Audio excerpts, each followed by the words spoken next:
Good morning, everyone. This is Barry Knapp with Ironsides Macroeconomics. It's Monday morning, March 24th, 8 a.m. Mountain Time. First, some significant and hopefully exciting news here. We wrote what we thought was a very thought provoking note this week titled The 10-Year Treasury Accord.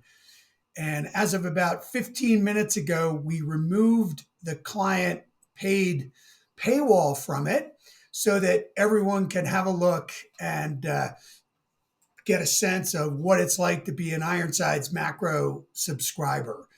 Remember, about 4 weeks ago, we came to the conclusion that we were in for what we described as cleaning up the industrial policy mess. We went to New York and talked about it on CNBC, on Squawk Box. 3 days later, Treasury Secretary Bessent came out and described essentially the same thing as a detox from the addiction to government spending. We got the timing of the correction spot on, told you what we thought would happen to the market, a 10 to 12% correction, 10-year Treasury notes dropping to a 420 yield. Really got all that right. We've made some incremental changes to that, told you what we thought you should buy when we were down 10 to 12%, namely energy and financials. That's worked out pretty well thus far. And in this week's note, following the actions of the Fed last week, which we unequivocally believe was a policy easing. This is the reduction of QT from $25 billion a month to $5 billion a month. We've written a pretty thought-provoking note, and we'd really like you all to go have a look at that note in its entirety and to consider becoming a full paid subscriber. There's, lots of good stuff in there, and you're in essence getting institutional quality macroeconomic investment strategy at a pretty approachable price. Certainly, this is stuff that you wouldn't have had access to back in our days as Barclays equity strategist or head of macro strategy at Guggenheim Securities. So the note begins with a broad discussion of what we call the curious QT pivot or the 10-year Treasury Accord.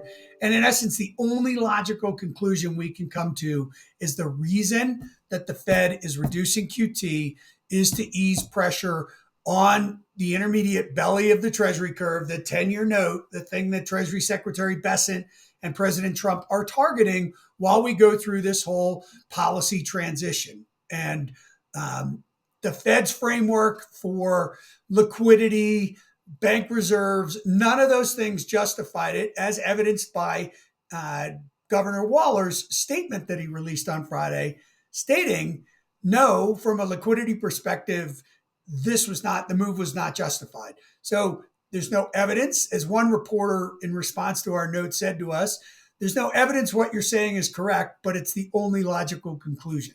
And so please have a look at the note and just go through our logic and discussion about why we think this really is the Treasury and Fed acting in concert to stabilize that part of the bond market, which has been eminently unstable since the American Recovery Plan was enacted in the first quarter of 21 in the early days of the Biden administration. So this is really crucial. We then went on to discuss the policy mosaic and what we think is important. Trade is actually least important, and we want you to read that and consider it.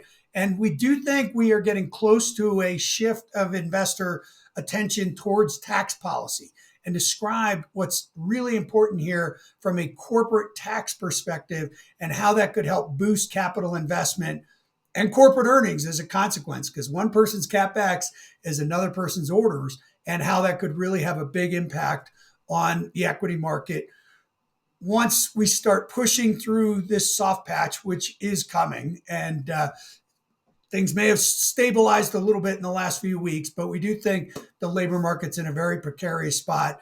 Fundamentals will likely get worse before they get better. And that's why a V bottom is unlikely, but there are things to do in this market. And we talk about that in the note, namely energy, financials, and perhaps industrials as well.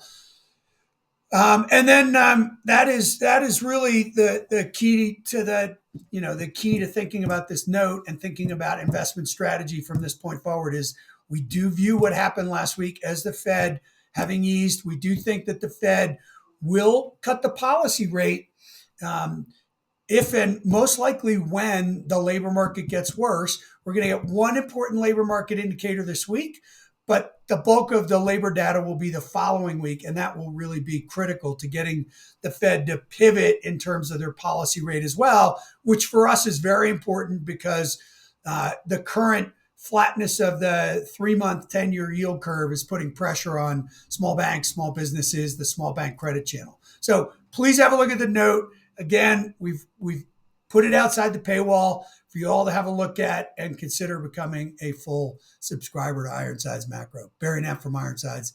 Have a good week, everyone. Thank you.